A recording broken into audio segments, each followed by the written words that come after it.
O, yan. Yan. Okay na. Grabe, basang-basa ako ng pawis. Hindi naman yung kita dyan lang.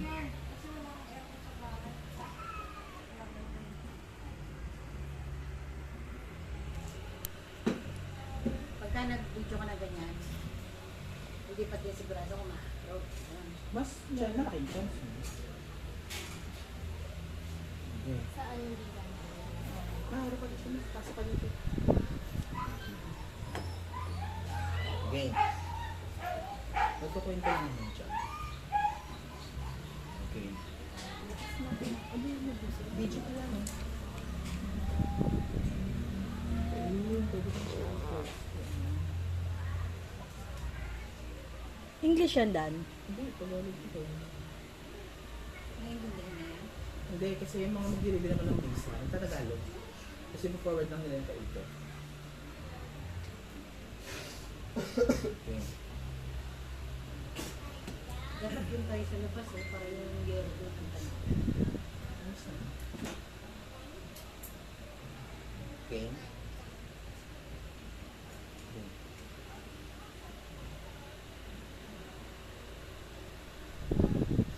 Hi, ako po si Roldan Trinidad.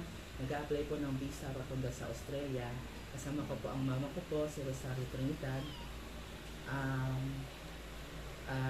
Gusto ko po sana mag-apply ng visa papunta sa Australia para po makapaghanap ng magandang trabaho doon. Pero tulad nga po ng sinabi ninyo, bago ko ma-aprobahan, kailangan po ng isang parang descriptive video po para sa pinagdaanan ng pamilya namin. Sa ngayon po, maganda naman po ang kinatatayuan namin. Yung negosyo po namin na pagtitinda ng almusal, medyo lumagulago po. Sa isang buwan po, kumikita po kami ng 5,000. Pumapalo po minsan ng 15,000 dahil po sa tiyaga din po ng mama ko sa pagtitinda. Mula pa po nung bata pa kami. Napalago po ngayon. Meron din po kami isang branch sa Malabon na nasa pangalan din po ng mama ko. Pero lahat naman po yun worth it kasi po yung mama ko po, hindi naman po kami nag-umpisa sa ginhawa, duman din po kami sa hirap. Yung mama ko po, dati pong agogo dancer. Parang magkatawa. Magkatawa.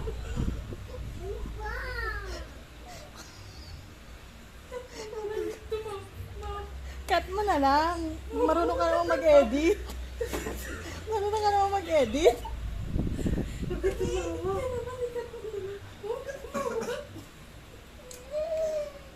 Nagabanga tayo.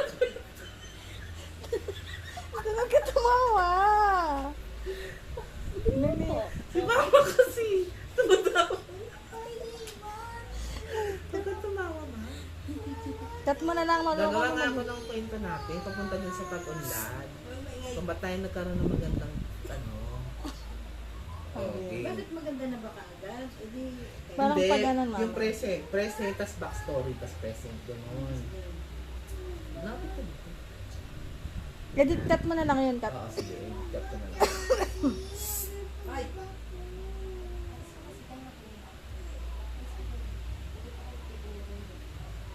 Ayan. Ayan, ulit. Sa tayo na sa ano. Ayan. Yun po, hindi rin naman po maganda yung ginhawa agad yung pinuntahan ng buhay namin. Nag-umpisa rin po ang mama ko sa pagtsatsaga at pagkakayat para po pagtapos ako particularly na ngayon po meron po maganda, maayos-ayos na trabaho. Nag-umpisa po kami na mahirap, isang kahit isang tuka. Yung mama ko po dati pong agogo dancer. Bakit tumawag na? Nakakatawa. Nagbitigil ko.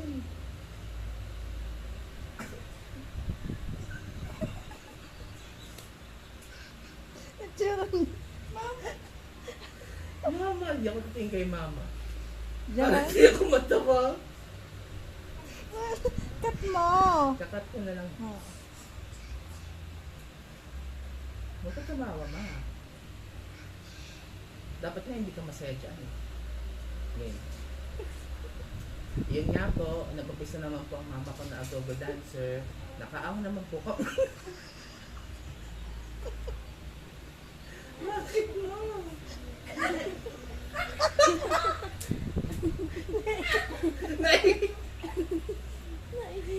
Naiinis si mama.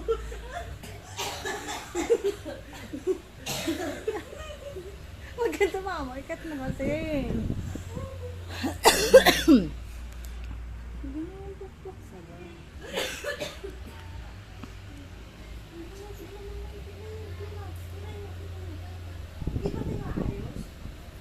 Kasi ako dancer.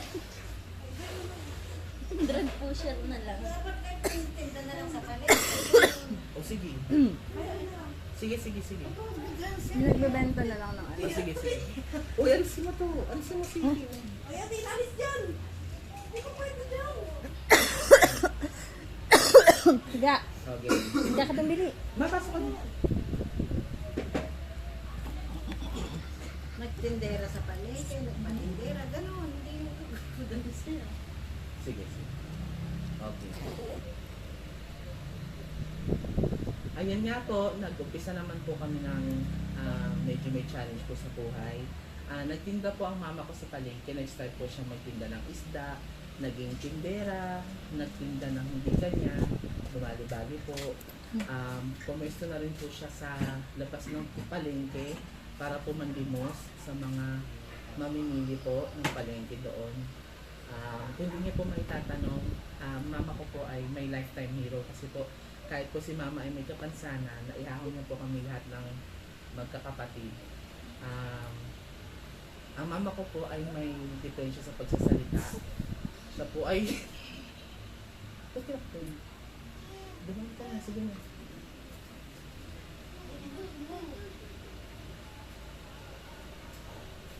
Si mama ko po ay meron pong diferensya sa pagsasalita. Kahit hindi po siya ganun kahusay may salita, hindi po yung naging hadlang para po trabaho po siya at maitawid niyo po kami magkakapatid. Si mama po ay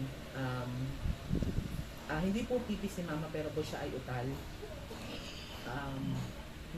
Tita.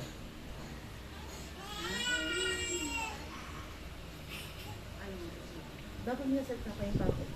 Hindi ka pipi pero utal. Ay, kakat ko na lang yan.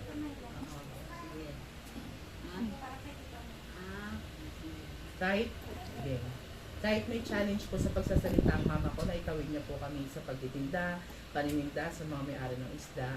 Hindi po pipi ang mama ko pero nakaintindi po siya. Siya lamang po ay mayroong diferensya sa pagsasalita. Siya po ay utal. Bakit ka?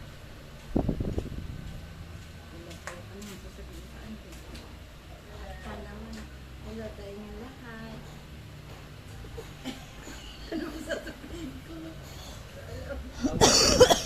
Ito nung parang yung ginagawa ni Teya. May mensahe ka pero hindi malinaw. Parang utal-utal lang. E di idab na lang ni mama si Teya magsasalita. Hindi kayo naman. Again, ulitin ko Parang sabihin mo lang, magandang umaga po sa inyo. Ako po si Rosario. Parang maigsidila. Nanay ni Roldan. Ayun, sana mapinig. Mapagbigyan niyo pong anak ko. Pero utal. Okay. Okay. Kahit po may diferensya pong aking mama sa pananalita, naitawid niya po kami magkakapatid at ngayon po kami po ay naririto. Hindi po pipi ang mama ko. Siya po ay nakaintindi, nakaunawa. Medyo utal lang po siya magsalita. Okay. Magandang umaga po sa lahat. Sana po mapagbigyan niyo ang aking anak sa kanyang nais nangyari. Malinaw pa yung salita mo. Malinaw pa yun. Parang nag-i-stutter ka lang. Yung utal, yung parang na-stroke. Hindi. Parang sinadyo. Maigsidila. May sindila. Parang si Yuan na lang. Oh. Huwag mo nang anuhin. Kahit hindi mahaba, basta marinig lang nila na utal ka. Tapos ako na lang magtatranslate. Alis natin. Higa ka na doon. Mama, higa ka. Huwag ka na maiyan. Uwi na lang Ako na lang nakita ako. magtatranslate. Agad. Ganyan. Yan. Yan pala. Okay. Okay. Ang mama ko po ay meron pong diferensya sa pananalita. Hindi po siya tite, pero po siya nakakaintindi. Siya lamang po ay ukal. Mabati ka sa kanila.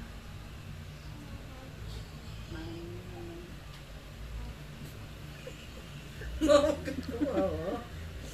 Hindi ko makapasok.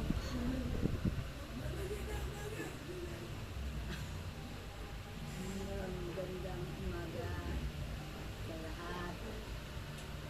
Sana po mabigyan sa kanilang pagkakulingan. Yan. Ayos na yan. Edit mo na. I-edit ko na. Kasi maayos yung salita mo. Ay, hindi na ako. Alam ko na. Sige, pipi na lang ito. Alam ko,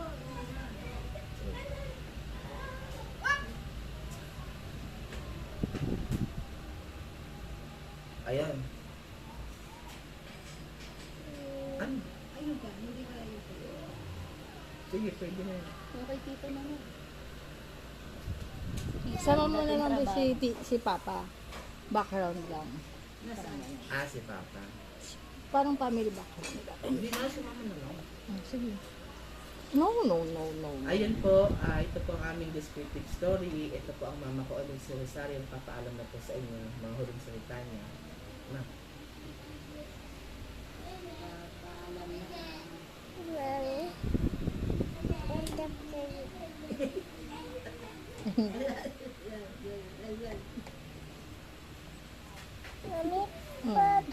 Ayan na. Edit ko Doon na ka. lang yun. Ano yun? Ayun, salita niya. Pahigayin mo nga ito dun sa ano. Yung sinabi